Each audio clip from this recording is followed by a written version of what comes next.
On today's episode of Unbinged, we're breaking out Alien Earth Episode 7 titled Emergence. Guys, do we have a new Queen Xenomomma? Was Kirsh honeypotting Morrow the whole time? And who's next to die or get taken over by the eyeball? We're going to discuss all that and more on an all-new episode of Unbinged, starting now.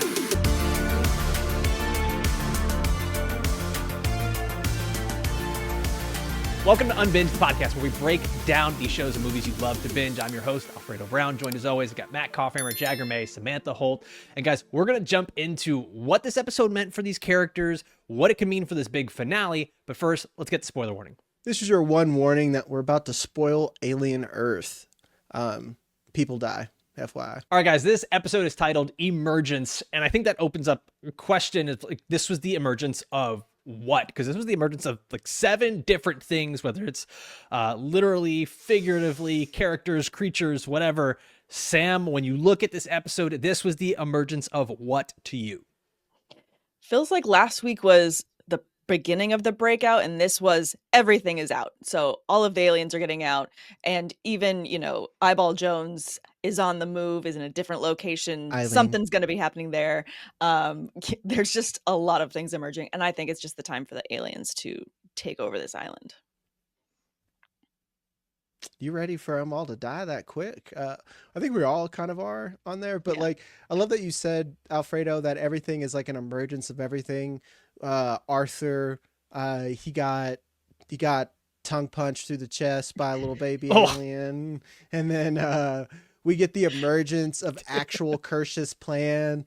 Yep. We get the emergence of actual Morrow out of the water, like looking like a fucking Marines commercial. It's just the few of the brave. Yeah, dude. It's like when he came out there, I'm like, "There's my boy right there." It finally It's my feels special like, boy. That's my star. Yeah, exactly. It felt like all this pressure cooker that we've gotten, like the crock pot's done. We hear the ding, and now we get to eat next episode. Yeah. One of the things I don't think we've discussed yet is the emergence of Eileen or Iris or Eyeball Jones, whatever you want to name her. Iris is a new one. That is a new one. Iris. Did you think of that yourself, or did Reddit help No, the internet did. you sneaky bitch. But the emergence of her intelligence in front of Boy Kavalier, and you could see how excited Boy is to sacrifice somebody to let Eileen take over so we can have that conversation. And the hubris of him just being like, well, this is pi. Every intelligent life form knows what pi is. What are the next 3 numbers? And I love that scene because you could see how T.Ocellus is getting pissed off, and then finally is like, I'm not giving you the 3rd number, so here's a pile of shit. Fuck you. I love that. Yeah. That went so harder than giving him than tapping out 9. He's like, am I gonna stomp out 9? Because literally, I was just like, man, this is gonna take fucking forever to get there. And I love that, it was super arrogant. Where I know 9 to 10 digits of pi, but I have autism and no one cares. So. I can't go to a bar and be like, do you know pi? It's like, yeah, 3.14. I'm like, that's it? Who do you hang out with, Boy Kavalier? It's crazy. It is nuts. And I'm tired of calling him Boy. I know I say this every episode. I'm calling him Tyler. He looks like a fucking Tyler. It's like, okay, Tyler. Tyler's a slave name. Oh. Nope. No offense to all the Tylers listening. We love you. We thank you for listening. Yeah. I have a sort of boring artsy version of what emerged here, because I think there's all these things that you guys have said. I'm actually going to go a different route of, I think, the emergence of these hybrids as sort of growing up and becoming the new thing. We had a couple of these characters see their own graves of their previous bodies. We have Nibs go full Winter Soldier on people and say, Mr. Strawberry doesn't give a fuck, or Mr. Strawberry says fuck off. And she just went rip someone's jawbone off. It was nuts. And I think what I saw a lot in this was so much of Marcy or Wendy, whatever you want to call her. I'm going to go with Marcy for this episode, is it almost seemed like the innocence, the childhood of it all, the childlike wonderment of it all is gone. She is just straight up I am a soldier. The way she was utilizing the Xenomorph as a weapon, the way that she was almost leading the whole group with her brother, her older brother in it. Like, she's no longer a kid. The seeing the dead bodies of like themselves didn't seem to affect her all that much. And by the end, like, I think there was an emergence of a very different Marcy, where I'm of the theory here that she might be turning on her brother any minute now and go full villain mode on this. Oh, well, you saw it at the end.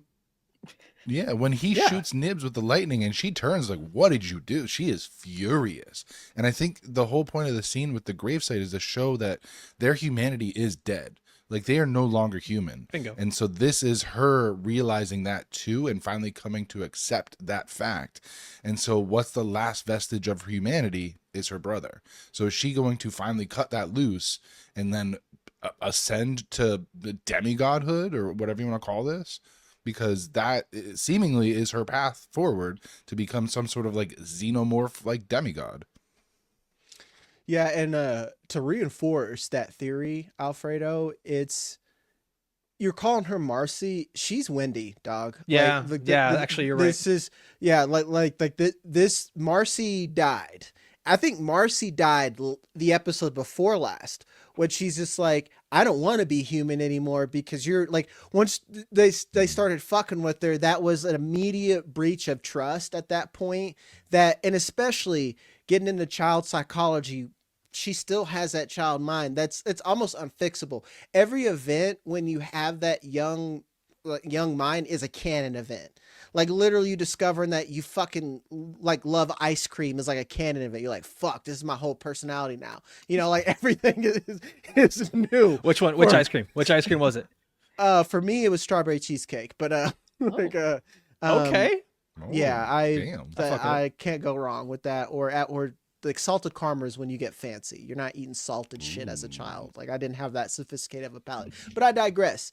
It's her evolving even a step further, and this keeps hitting on the themes of what is a person, the Deus Ex Machina, Ghost in the Shell, everything, because now she's fundamentally changed.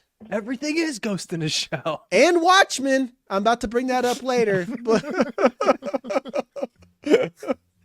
As soon as they said Ghost on the show, I was like, oh, they're gonna say it tomorrow. Yeah. I'm not gonna lie, there's a scene here where there's always these moments that remind me that these are kids.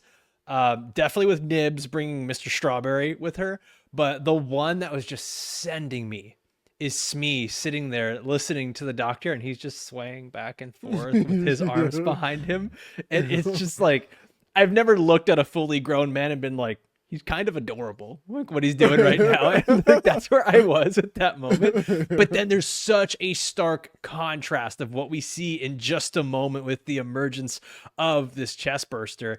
And it's like, Smee and Slightly, once they're dragging that dead body through the water, they're not kids anymore. There's even that moment with Morrow where he's like, stop, you sound like a child. You know what adults do? They own up to their mistakes.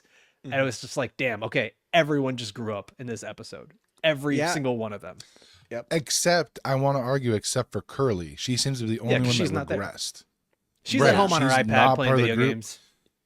But you can see the scene with her and Dame where she goes and curls up next to her, calls her mom. It's like, so you have this stark contrast of like, everyone else seems to get forced to grow up, and then Curly's like, no, I'm stay behind, stay a child, even though she seemingly has the most knowledge that she's downloaded into her brain so far. So it's an interesting dichotomy that they have the most knowledgeable cyborg or hybrid be the one that's the most childlike in this episode, whereas the most childlike are now the most adult, if you will, because they were confronted with this horrific scene of Arthur literally dying in front of them. Well, she did mention that she didn't want to leave because it's the best place she's ever been. We don't know what her childhood was like.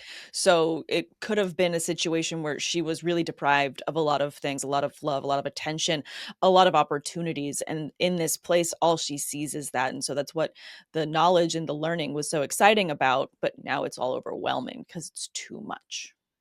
Yeah, I know, that's exactly what I was going to say, is that when you're comfortable in a spot, it's easy to regress. Even us as adults will do that, you know, like mom's cooking, or like I just want to go talk to my parents and for a moment not have to feel like I'm the adult in charge.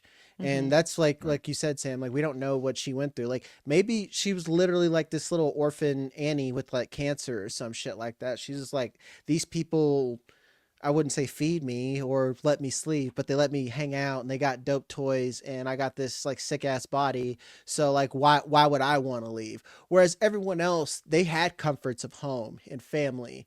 And then when you feel like you don't have safety with these people anymore, it, you know, like we keep saying, like you're forced to grow up. Cause Smee was like, we have these moments. Smee is the last to grow up, I think, out of everyone. Maybe Nibs, because Nibs is off for a rocker. That's like a whole other thing there. But Smee was like, he was all vibes up until the chest burster moment. He was just like, yeah, I'm here to hang out. He throwing a fit. He's like, everyone's fucking grouchy. As soon, like literally talk about Emergence, that was his childhood dying along with Arthur. He's and his like, face just covered in blood at that moment. Oh yeah. Yeah, dude. Traumatized. Yeah. Like I just feel bad for Smee. Like you said, he's adorable. I've never seen a grown man that I just want to like hug and like, it's all right. I just want to give him a balloon and put him on my shoulders, you know? Come on, little buddy. Let's go to the zoo.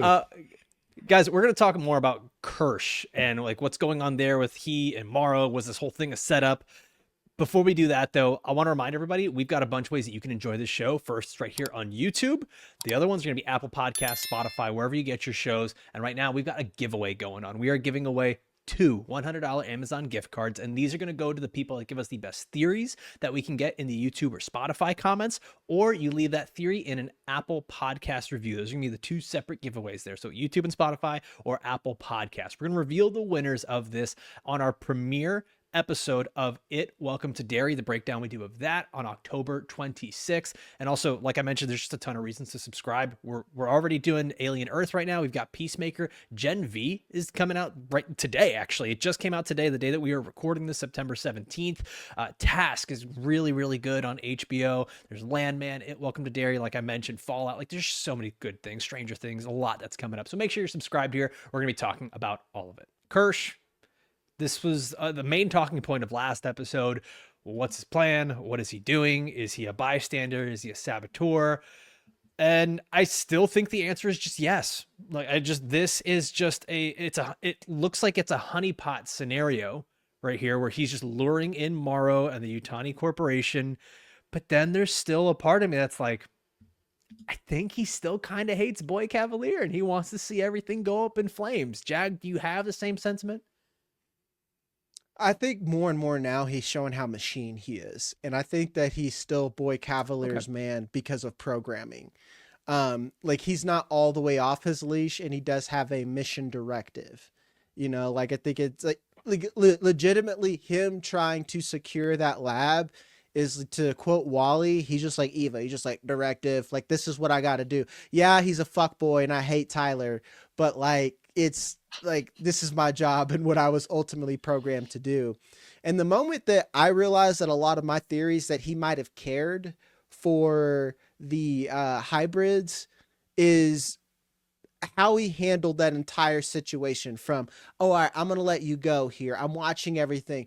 It was like, literally, he had almost no reaction to Isaac, who I think he was closest with and felt some type of kinship. And the one line, and this is why I say everything is Watchmen, and everything's very intentional here, where he's just like, this isn't over. And he says, nothing is ever over. That is such a very scientific term that comes from Dr. Manhattan, because he says things that, like, there is no difference between a live body and a dead body. That's the same number of particles.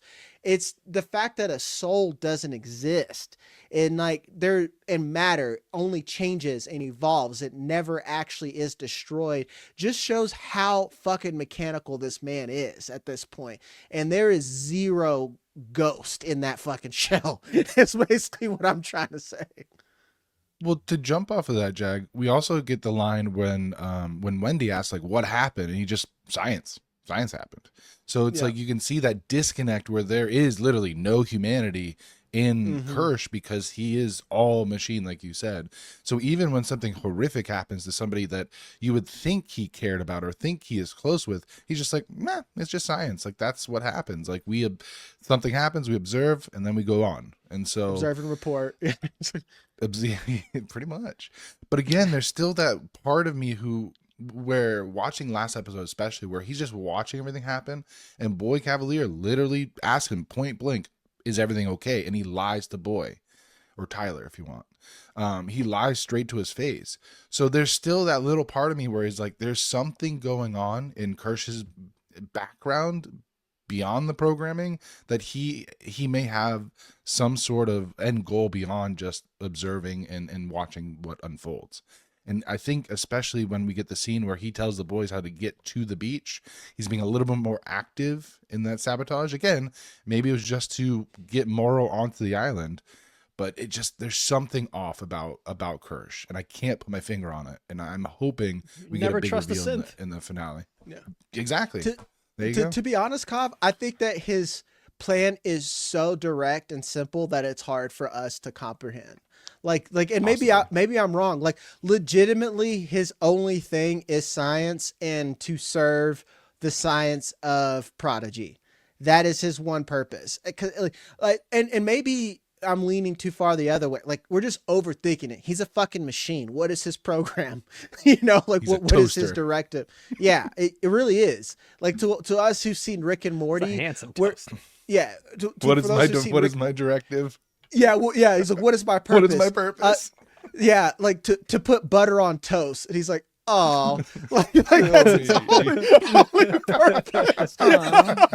This is Kirsh. It's like, what is your purpose? It's like, you put butter on toast, and butter happens to be science that is very harmful for humanity. Did you guys have that moment where Boy Kavalier says to Kirsh, "Be useful"? And I don't know. I felt like a lot of things there. It's just like, maybe you're right, Jag. We're looking at this too human, where we're saying like, man, I would be pissed. I would be annoyed by that. And we talked about like the Tinkerbell comparison there, where there's all the shiny new toys. So there could be some jealousy, but maybe we're just overthinking that because this is a synth who should not be capable of these things. It's just the directive. Is that kind of where your head is at, Sam? I mean, I kind of going to go off of what I said last week. I feel like it still kind of stands in terms of he's allowing everything to fall to pieces so that he can fix it. And then at the end, there is going to be some sort of like, I mean, Boy Kavalier decided to move Eyeball Jones into his own office so he can interact with it, and he's going to mess around. This just feels like if it's science and Kirsh is there to observe science, he's observing what Boy Kavalier is doing and saying, okay, I'll let you fuck around and find out, because he had that moment before he even let him into the lab of like, it's kind of safe. It should be safe. It should be safe for you now. Okay. I think that he's just allowing him to test his boundaries, and he's turning him into the experiment. And there's going to be this mirror moment of like, oh, did you see what you did there? Do you know what the numbers of pi are, boy? Do you know what the numbers of pi are? No? Okay. Well, I think that's just what happens when science happens. And it's just we're going to feel all of the feels about it, but it's going to be so directive-y. It's going to be even more menacing for Kirsh. Menacing. No, before you jump in, Alfredo, one thing you said triggered something in me. So never trust a synth, right? Is Weyland Yutani the one that creates the synths? Because if so, if Kirsh was created by Weyland Yutani, they may have a backdoor program to have like a prime directive, and that's what is actually. It's possible. It's like we don't know anything about Kirsh's origin, but I think that's just to be. But I think it's to be understood that he was created by Prodigy this whole time, right? I don't know. I don't know. That is a good question. The only other synths we've ever seen in the Alien franchise are from the Weyland Yutani Corporation. In fairness, we've also never seen Prodigy Corp either. Yeah, right. Exactly. Which is why I wonder if this is intentional, where they keep Kirsh's origins obfuscated, so that way the reveal is, oh, my prime directive was to collect the Xenomorph no matter what. What do you think? You like applied for the job or something? More, it's like a cell phone thing where like Apple, Google, and Samsung all make cell phones, you know, but they're different brands. Like, does that make sense? Where like he's just a Prodigy brand synth, where, you know, like all the other ones were just like Wayland Yutani, but like I don't. And another reason I just don't believe that at least this current Yutani is thinking that far. She's very reactionary, and she's also human from what we know. And everything that says right now is just that this plan didn't go according to the way she wanted. So for her to do all of this just to make a roundabout way to still get the aliens, maybe it could. I just don't see it that way. I am starting to think we've had all these Peter Pan references and who they are, where we have Morrow's Captain Hook. Of course, we got the merry band of whoever the fuck. Boy Kavalier thinks he's Peter Pan. What if Kirsh is the alligator the whole time? You know, he's TikTok. We're trying to think the red herring is that the Xeno is the alligator, or that the Ocelus is the I like this. Yeah. So Kirsh could be the TikTok Korok. I like that. Yeah, I mean, he really is, man. Think about it. He's the only one. He's beyond playing chess, man. He's playing fucking. I don't know what's more complicated than chess. 4D like chess, wizard chess, 4D chess, man. Like he called checkmate. We can't even keep up. Yeah, it's magic. It's in the air, and none of us can actually play it. You know? Cuff really liked his own joke. He had that white girl giggle where they say like gracias in a restaurant. I'm so cultured. Cuff did that. We'll have 2 desserts. We're gonna be bad.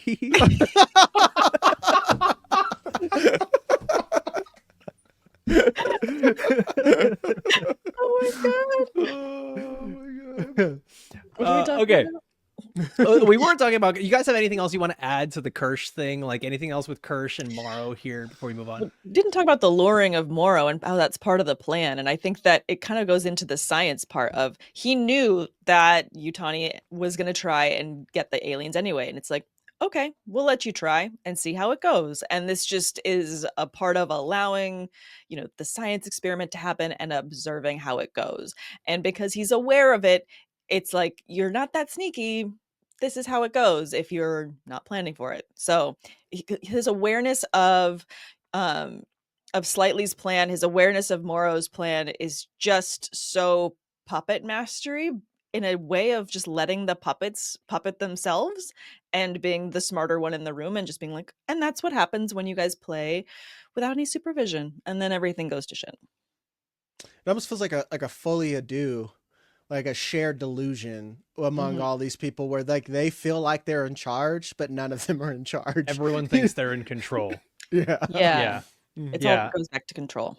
It's very Game of Thronesy, where like everyone is sort of jostling for position, but really the chaos is a wheel. It's not the ladder that they think it is.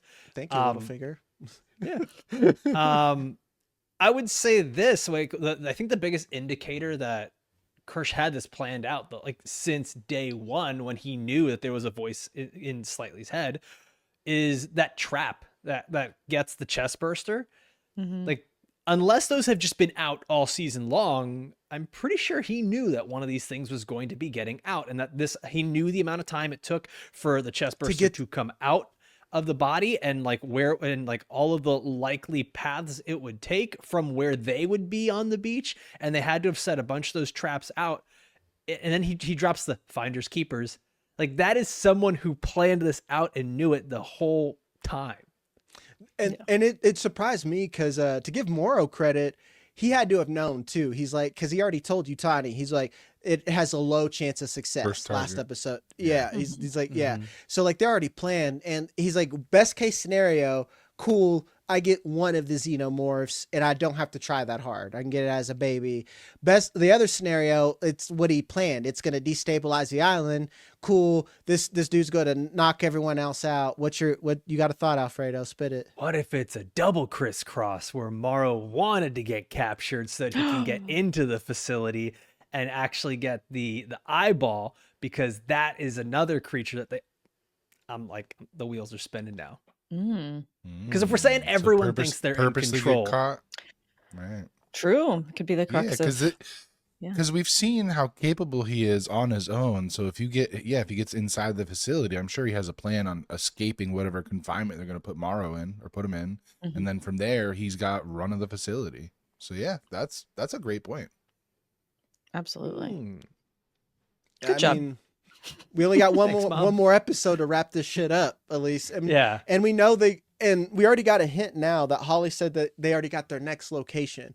So like, what's gonna happen? Are they gonna? It's like White Lotus. They're gonna pack everything up. They're going to Thailand. Going to Hawaii. In Thailand. Yeah. Next, they're gonna go to Italy next. It's just paintings of the Xenomorph. Xeno, no. They're definitely gonna have Jennifer Coolidge in season 2 of Alien. What are you doing with that middle-aged freak? It's like... All right.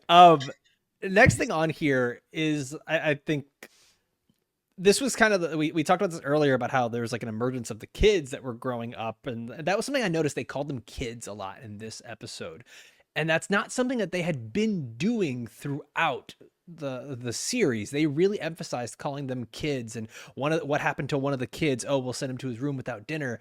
And in this, like, we talked about how Wendy really doesn't seem like a kid anymore. She is legit the Xenomomma. Like, she is the Queen Xenomorph for this this new alien. I mean, you did.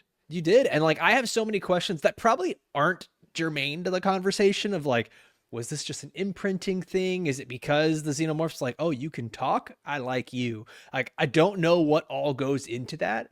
But I'm curious as to, Kopf, since you called this, what does this relationship look like going forward with Wendy and the Xenomorph? Because there does seem to be a familial relationship, but there's also that like, what is like the raptors in Jurassic World, where it's like, we're going to weaponize these things, even though like we can sort of think we can control them.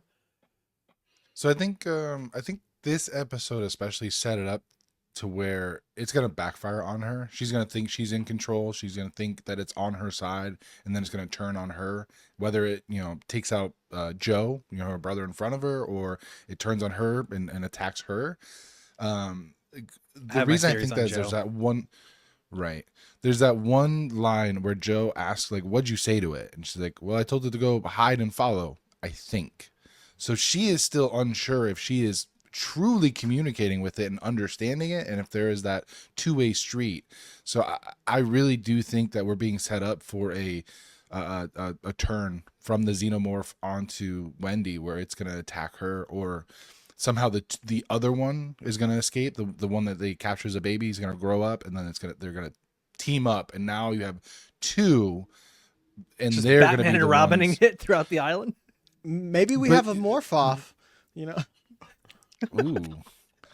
And there's also who knows if having that dynamic where now there are two Xenomorphs where they can truly communicate with each other and understand each other, they don't need anyone else, and so they turn on everybody else. So yeah, I've got some thoughts. What is question being, what does their relationship look like going forward? We haven't seen Wendy really in a mother-child relationship. We've seen her a lot of sibling relationships. So I kind of see her with the Xenomorph in that way, not necessarily being the mom to the Xenomorph, but being the big sister of the Xenomorph, because she was kind of the big sister to the rest of the hybrids. She has a relationship in mind of what she remembers her big brother being to her. So in terms of directing, I don't know that it's, I can control you, but there's probably going to be some level of dispute because siblings dispute with each other. But I do feel like there's going to be a learning of like Wendy informing the Xenomorph of more things on the island to help it. She was able to allow it to escape. She is able to communicate with it in some way directionally. I feel like we're still unpacking just how deep that communication can go. But I do feel like in terms of leading, I feel like it's much more sibling based rather than she's now Mama Xeno, as you put her so eloquently. Xenomommy, get it right. Sorry, Xenomomma. Yeah. when they start sharing memes to each other on Instagram, we know like this is an unbreakable bond with them on there. No, legit. Like, I do think that there is, especially after that last scene of the episode where she loses trust in her brother.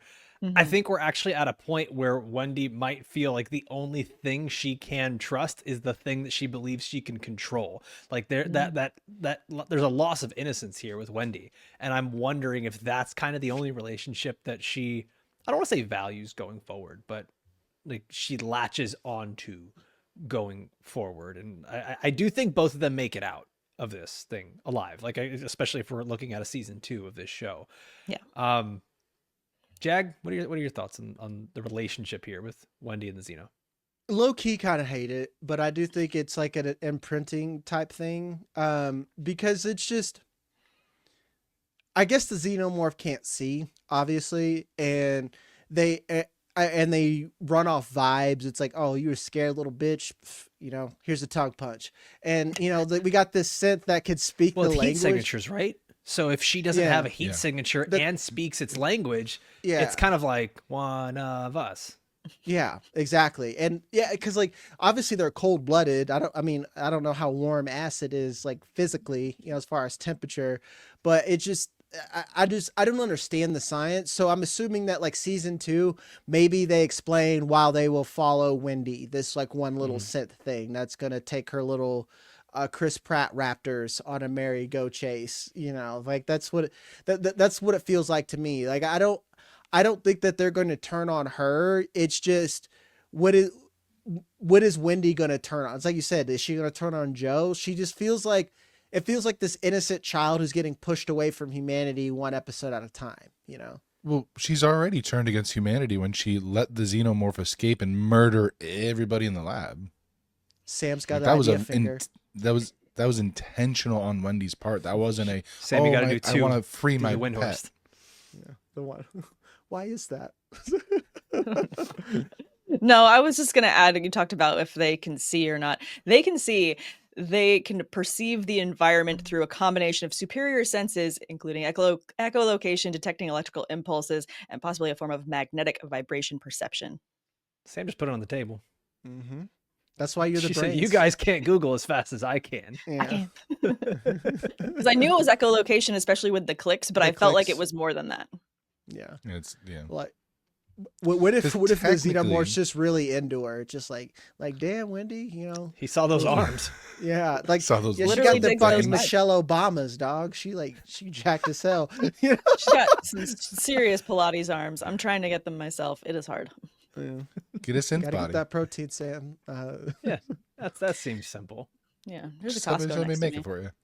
There's a Costco next to me.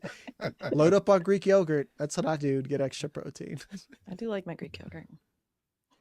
I'll say this. There's a lot of like, we kind of talked about this early in the season and sort of said like, I hope it doesn't go that direction, but it is going that direction. And I'm going to say I have a little bit more faith in Noah Hawley to land this plane.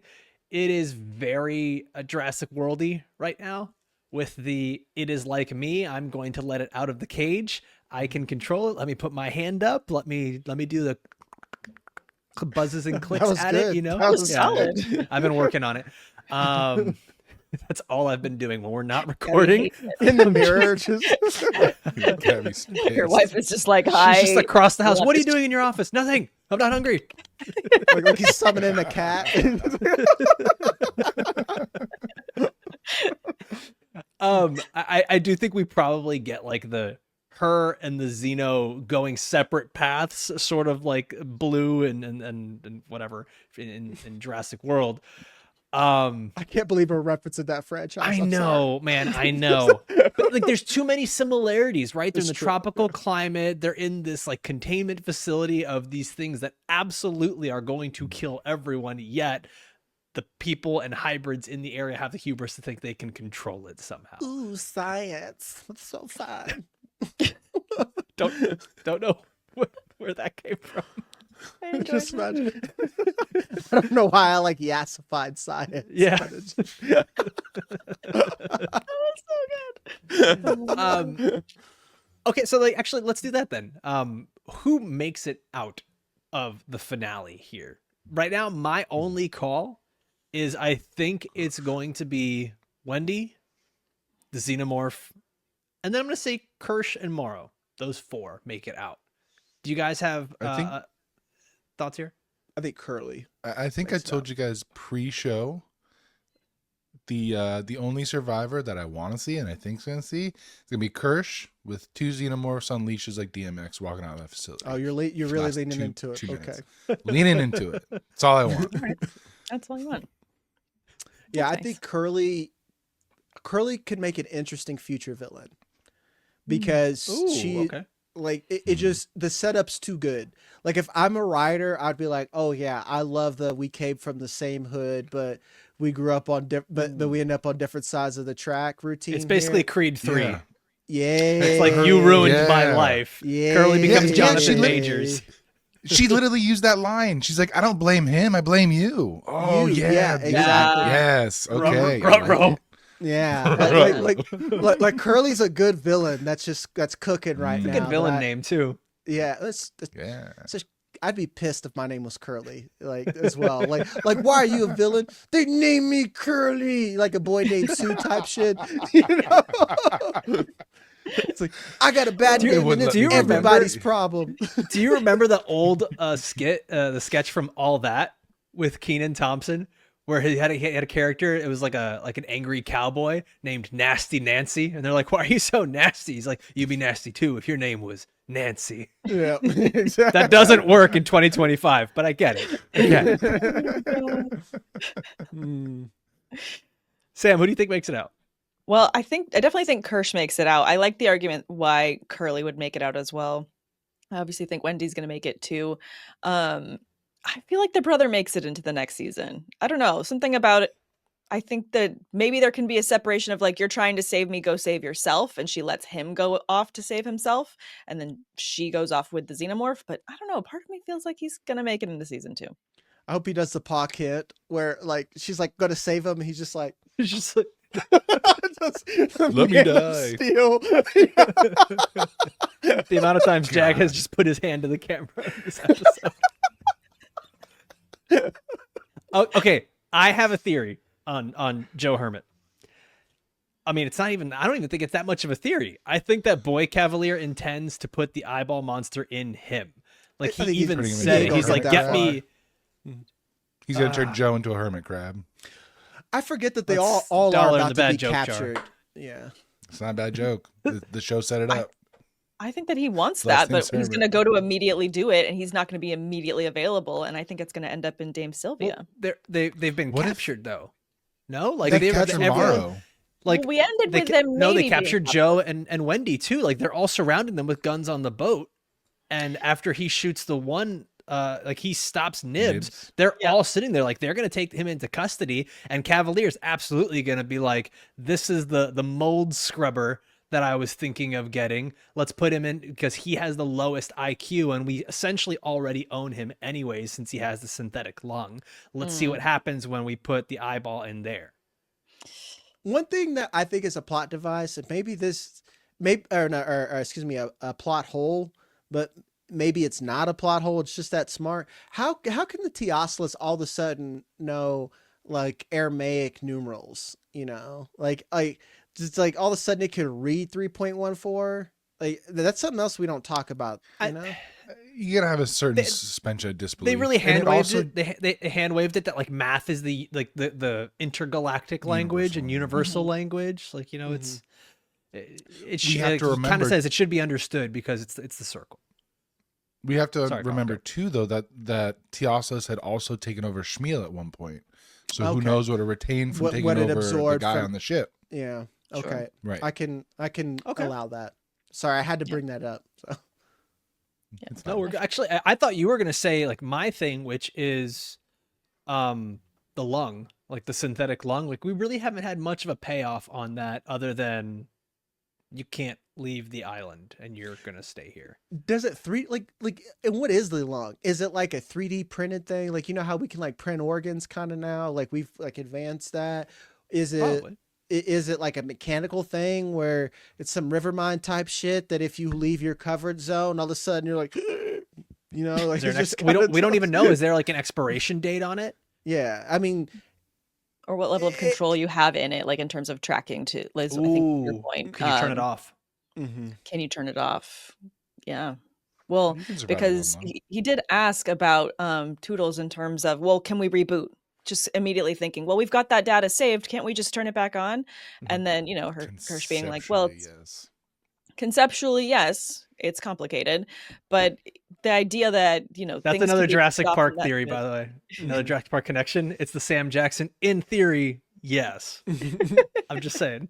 It is everything. So we've gone away from everything. Everything is Jurassic Park. Everything is Jurassic Park. Okay, interesting. Sorry, Sam. Go. I forgot what I was going to say. Oh, damn. I'm sorry. God damn it, Sam.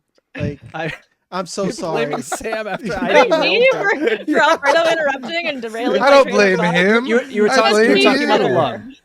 First of all, this says a lot about us that we weren't paying enough attention to tell her where she was. That you were talking about the lung. I'm glad that it's not just me. No, okay.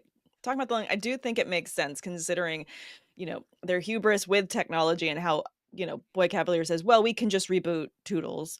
Yeah. Well, in theory, yes. When it comes to the lung, it is something that they made, and even nowadays, there's a serial number on parts that end up getting added to your body and different things. So it makes sense there would be something even greater than just a serial number put onto that lung that has a level of control, a level of electricity technology that could short out intentionally, because we know the trackers were turned off on the hybrids. There could be some level of that, now in him. So I definitely feel like that's a possibility.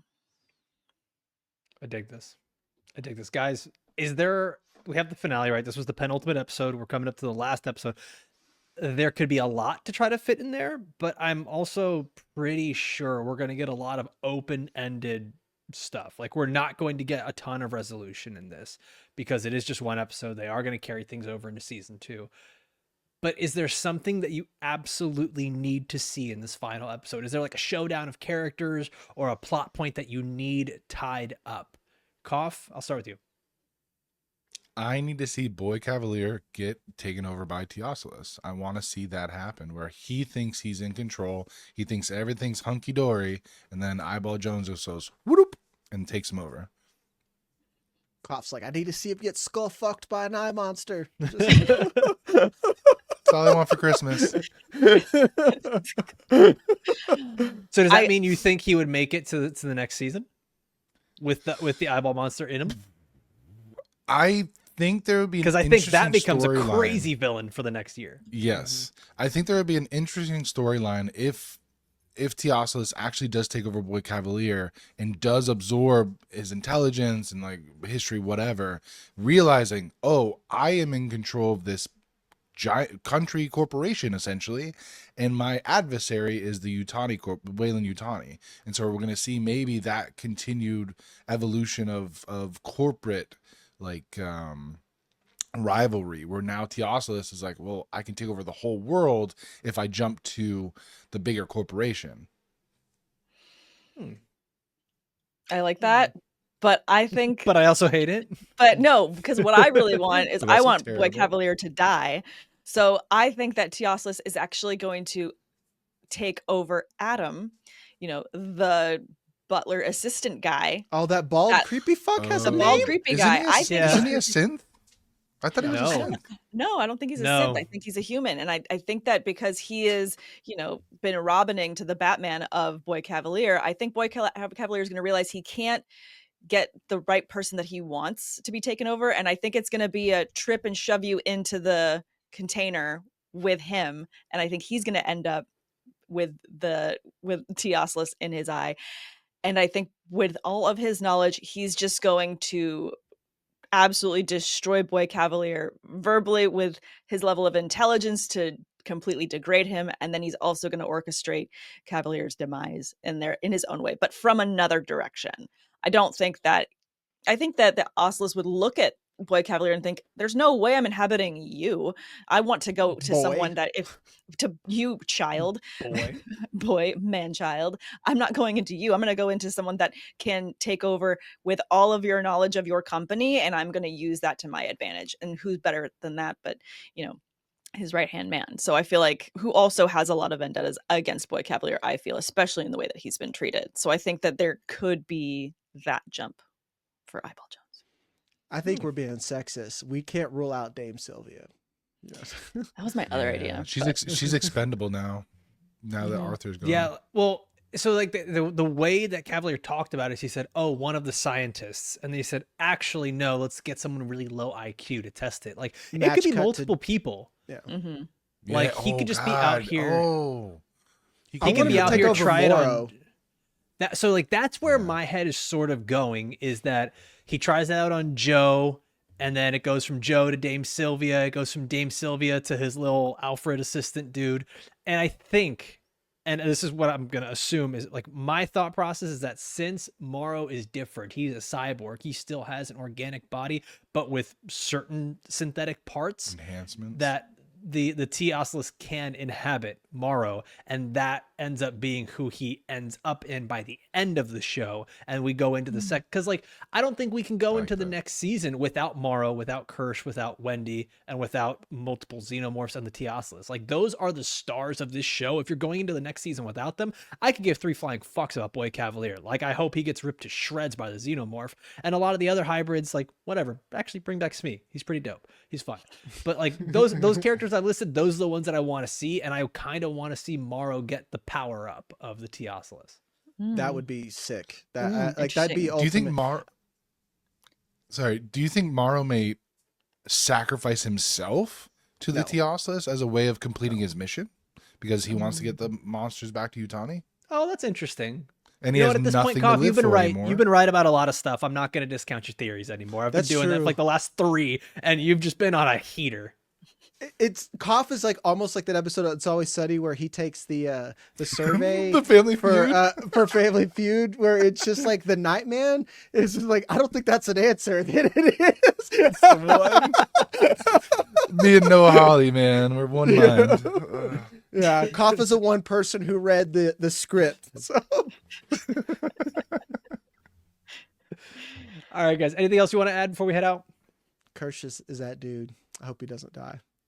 Oh, I love Kirsh. I hope he runs Earth. I could work for him. We need more Timothy Oliphant. Don't we all? I'm just there.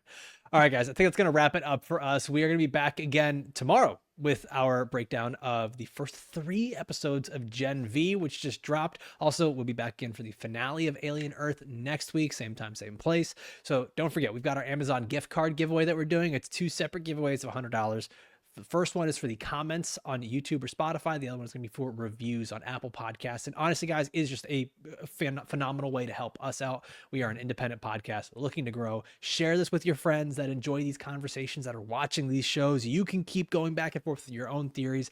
And as always, I just want to thank everybody for watching or listening all the way through. For myself, for Jag, for Kopf, for Sam. We'll see you next time. Adios.